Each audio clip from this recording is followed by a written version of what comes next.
सरकार को सीधी सीधी चेतावनी है।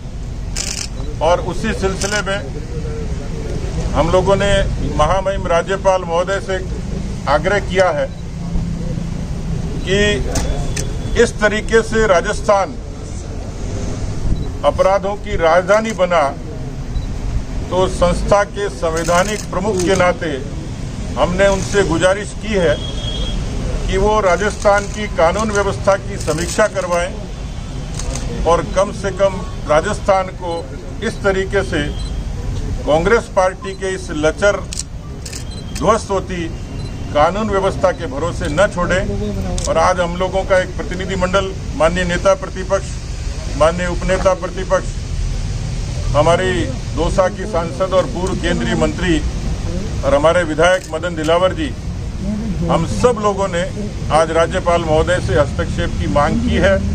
उन्होंने आश्वस्त किया है, भरोसा दिलाया है कि वो इस कानून व्यवस्था की समीक्षा करेंगे।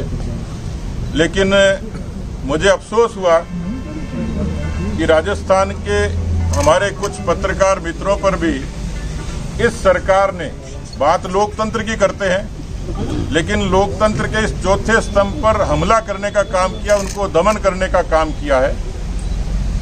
और वो काम सिर्फ इसलिए किया कि उन्होंने इस तरीके के पीड़िताओं की, अबलाओं की आवाज़ को जनता तक पहुंचाने की कोशिश की।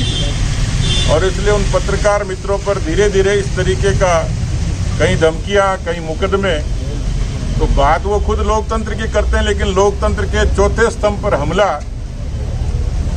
ये किसी भी लोक कल्याणकारी सरकार का इस तरीके का कदम नहीं कहा जा सकता जो लोकतंत्र पर पैर बैठाते हो। इसलिए मैं पत्रकार मित्रों पर इस तरीके के मुकदमों की निंदा करता हूं।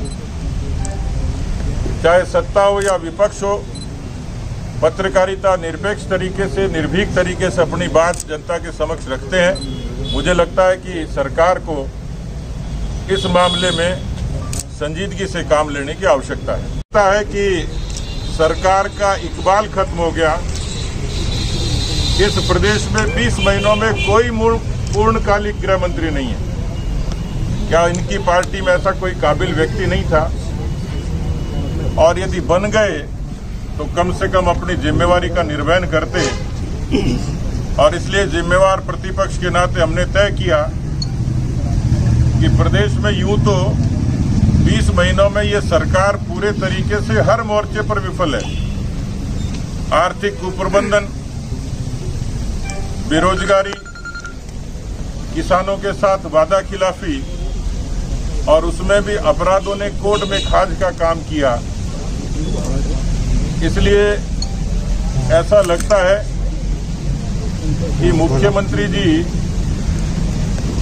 पीड़ित बच्चियों को न्याय दिलाने में सक्षम नहीं है और उनकी इमेज एक बुरे डैडी की तरह, पुअर डैडी की तरह, कि वो उन बच्चियों के साथ, माताओं और बहनों के साथ न्याय नहीं कर पा रहे हैं। और इसलिए हमने तय किया कि हम अपराधों की श्रृंखला के खिलाफ अभियान चलाएंगे।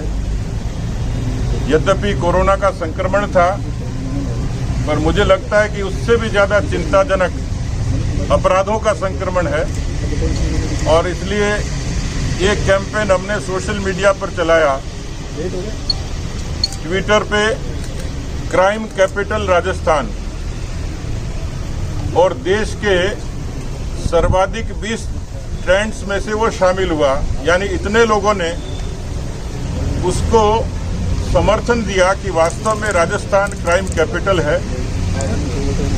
और मजबूरन 5 तारीख को हमारी कोई मंशा नहीं थी कि कोरोना की एडवाइजरी को तोड़ें। बहुत सीमित संख्या में लोगों को, एक मंडल से 10 लोगों को तय किया था। उस लिहाज से केवल 100 कार्यकर्ता, 100 व्यक्ति आने थे।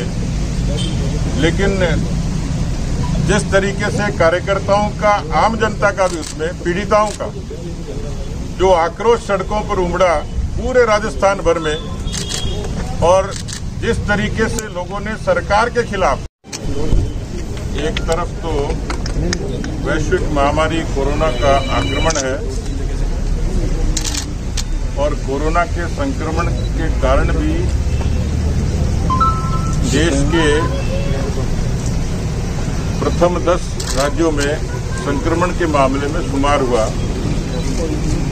लेकिन पिछले दिनों national crime record bureau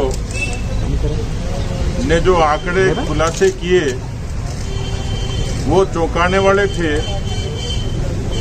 Rajasthan अपेक्षाकृत शांत प्रदेश है, देश और दुनिया में इसलिए जाना जाता है और इसीलिए लोग राजस्थान में निवास को पसंद करते हैं, पर्यटन के लिए पसंद करते हैं।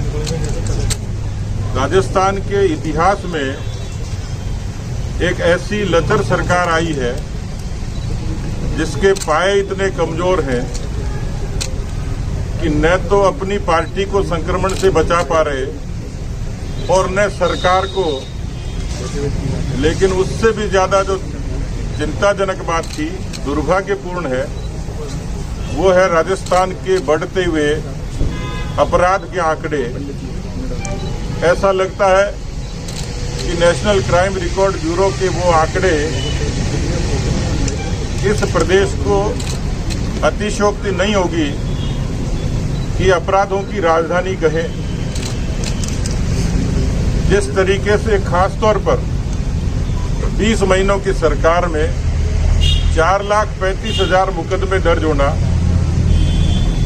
नेशनल क्राइम रिकॉर्ड ब्यूरो के मुताबिक 3,05,000 मुकदमे जो आईपीसी और उसके स्पेसिफिक एक्ट की धाराओं में, जिसमें भी 10% मुकदमे जिसके आधार पर राजस्थान प्रथम स्थान पर है महिला अपराधों के प्रति। महिला अपराधों में भी 14.8% मुकदमे दुष्कर्म, उत्पीड़न और यौन अपराधों के हों। जिन 3,05,000 का जिक्र किया, उन मुकदमों में 11,000 मुकदमे सिर्फ दलितों के प्रति अपराधों से संबंधित हैं। ऐसा लग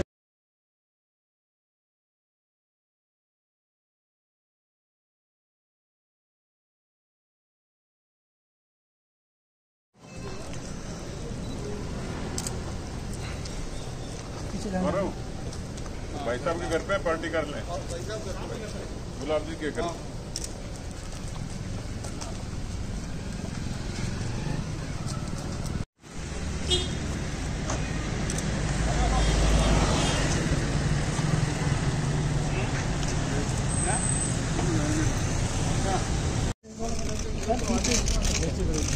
अरे यार पीछे लेना यार, मोबाइल पीछे लेना मोबाइल। तुम तो आपस में बच्चों से ज्यादा